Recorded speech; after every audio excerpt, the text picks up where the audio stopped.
Hello दोस्तों, welcome back to my education YouTube channel Shubham talks. तो दोस्तों, फिर अपने वादा के मुताबिक मैं शुभम आप लोगों की सेवा में हाजिर हूँ। तो दोस्तों, आज के इस वीडियो में मैं आप लोगों को जीके या कोई क्वेश्चन वगैरह नहीं बताने वाला हूँ। आज के इस एपिसोड में मैं आप लोगों को एक साइंटिस्ट का कहानी शेयर करने वाला हूँ जो कि बहुत ही इंटरेस्टिंग है। आप लोगों ने एल्बर्ट आइंस्टाइन के नाम तो सुना ही होंगे। तो एल्बर्ट आइंस्टाइन एक ऐसा साइंटिस्ट था जो बहुत ही अजूबा टाइप का था। वो कभी कभी ऐसा होता था, कभी कभी अपना नाम भूल जाता था, कभी कभी अपना घर का पता भूल जाता था। तो वैसे ही कुछ इंटरेस्टिंग कहानी मैं आज आप लोगों के साथ शेयर करने वाला हूं। तो दोस्तों, पहले ही बता दें कि अगर मेरे चैनल पे आप लोग नए हैं तो प्लीज मेरे चैनल को सब्सक्राइब कीजिए और मुझे सपोर्ट कीजिए। तो दोस्तों, चलिए बता दें कि एल्बर्ट आइंस्टाइन कैसा था। साइंस के मुताबिक बताया जाता है कि एल्बर्ट आइंस्टाइन अपने दिमाग का ओनली 3% यूज करते थे।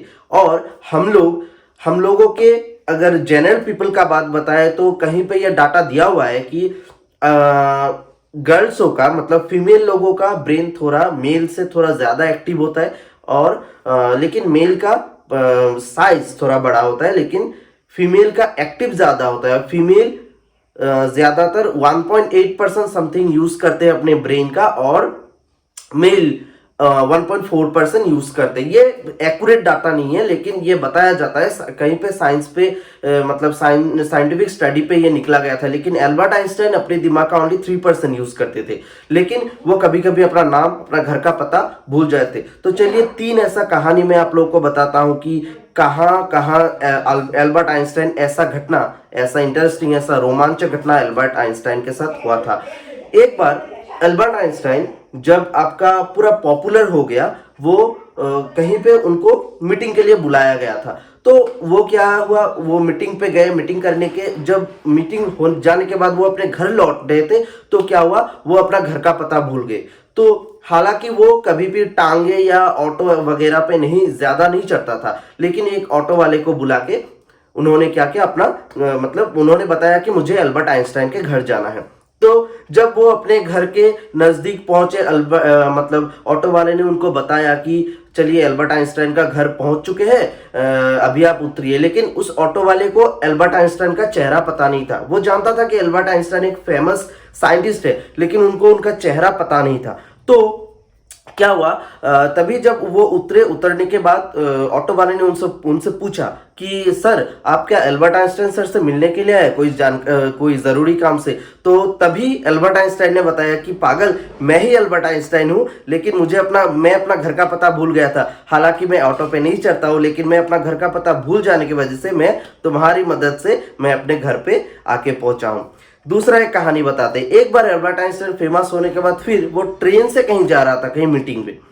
लेकिन उनको पता नहीं, उनको मतलब उन्होंने टिकट खरीदा, ट्रेन पे चढ़ा, और वो अपने क्या वो जहां पे वो जाने वाले थे मीटिंग की जगह पे, वो वहां पे जाने के लिए तैयार हुआ। तो ट्रेन पे चढ़ गए। चढ़ने के बाद टीटी आया। टीटी आने के बाद क्या हुआ, टीटी तो हर एक आदमी का आपका क्या होता है, टिकट चेक करता है। तो एल्बर्ट आइंस्टाइन फेमस था, उनको पता था कि एल्बर्ट आइंस्टाइन है टीटी को। तब भी उन्होंने क्या किया, बोला कि सर, आप अपना टिकट दिखाइए। तो एल्बर्ट आइंस्टाइन क्या किया, अपने बैग पे अपना टिकट ढूंढने लग गया। टिकट ढूंढ रहा है वो। लेकिन क्या हुआ, एल्बर्ट आइंस्टाइन अपना टिकट एल्बर्ट आइंस्टाइन को टिकट नहीं मिल रहा था। मतलब कहाँ पे रख दिया था उन्होंने, वो भूल गया। उसके बाद क्या हुआ, तभी टीटी ने बताया कि चलिए छोड़िए सर, आप क्या टिकट ना लेके थोड़ी ना आप ट्रेन पे चलेंगे, आप इतना फेमस आदमी है, चलिए छोड़िए। वो बता के टीटी क्या हुआ, आगे चल दिए। और दूसरे कंपार्टमेंटों पे वो टीटी ने मतलब टिकट चेक करना स्टार्ट कर दिया। लेकिन नेक्स्ट स्टॉपेज पे जहाँ पे ट्रेन रुकने वाला था, वहां पे जब टीटी फिर लौट के उतरने के लिए आया, तब देखा कि एल्बर्ट आइंस्टाइन अपना बैग से सारा मतलब उनका जो जरूरी कागजात है, या उनका जो पेपर्स वगैरह है, या उनका जो कपड़ा वगैरह है, सब मतलब बिखार के वो बैठा हुआ है। तो टीटी ने तब बताया कि सर, मैंने तो आपको बताया था कि आपको मुझे टिकट नहीं दिखाना है, आप इतना फेमस आदमी है, थोड़ी ना आप मुझे अपना आप टिकट ना खरीद के थोड़ी ना आप ट्रेन पे चढ़ेंगे। चलिए, आपका टिकट नहीं चाहिए, आप क्यों ये सब कर रहे हैं?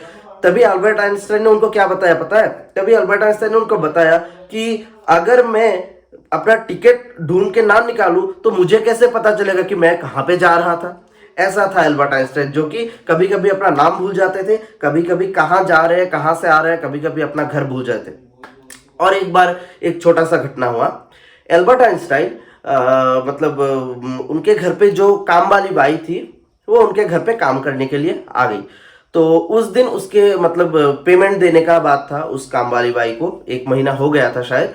तभी एल्बर्ट आइंस्टाइन के वाइफ ने उनको बताया कि मतलब उस काम वाली बाई को कि सर घर पे ही है, तुम घर का काम कर लो, मैं थोड़ा मार्केटिंग करके आता हूँ।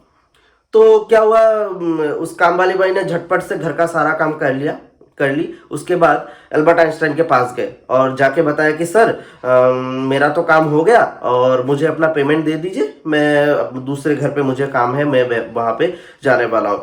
तो एल्बर्ट आइंस्टाइन क्या हुआ, एक पेन और एक पेपर लेके बैठ गया और हिसाब करने लगा वो कितने मतलब वो काम वाली बाई कितनी दिन उनके घर आए उस मंथ में कितना टाइम काम किया, वो सब कैलकुलेशन करने में वो जुट गए।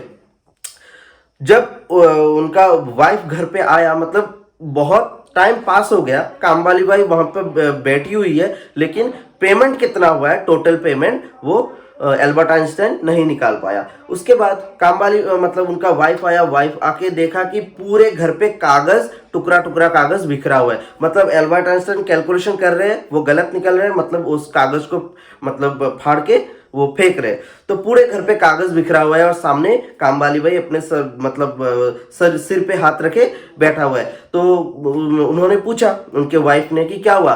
तो काम वाली बाई ने बताया कि देखिए ना मैम, सर तब से मेरा कैलकुलेशन कर रहा है कि मुझे कितना पेमेंट मेरा कितना हुआ है सैलरी, लेकिन सर अब तक निकाल ही नहीं पाए। मतलब उस काम को करने के लिए एल्बर्ट आइंस्टाइन उस उनके काम वाली बाई का जो टोटल पेमेंट था वो पेमेंट नहीं निकाल पाया, लेकिन ऐसा ऐसा कुछ फॉर्मूला निकाल दिया मैथ्स का और साइंस का, जो कि आज हम लोग पढ़ रहे हैं। ऐसा ऐसा फॉर्मूलाज उन्होंने निकाल दिया, तो जिन फॉर्मूलों के वजह से उनको नोबेल प्राइज भी दिया गया था। तो ऐसा था एल्बर्ट आइंस्टाइन का कहानी। और ऐसे ही रोमांचक और दूसरा कहानी मैं फिर से आप लोग के लिए लेके आऊंगा, तो देखते रहिए शुभम टॉक्स के साथ जुड़े रहिए, सब्सक्राइब जरूर कीजिए। आज के लिए इतना ही, धन्यवाद, जय हिंद दोस्तों।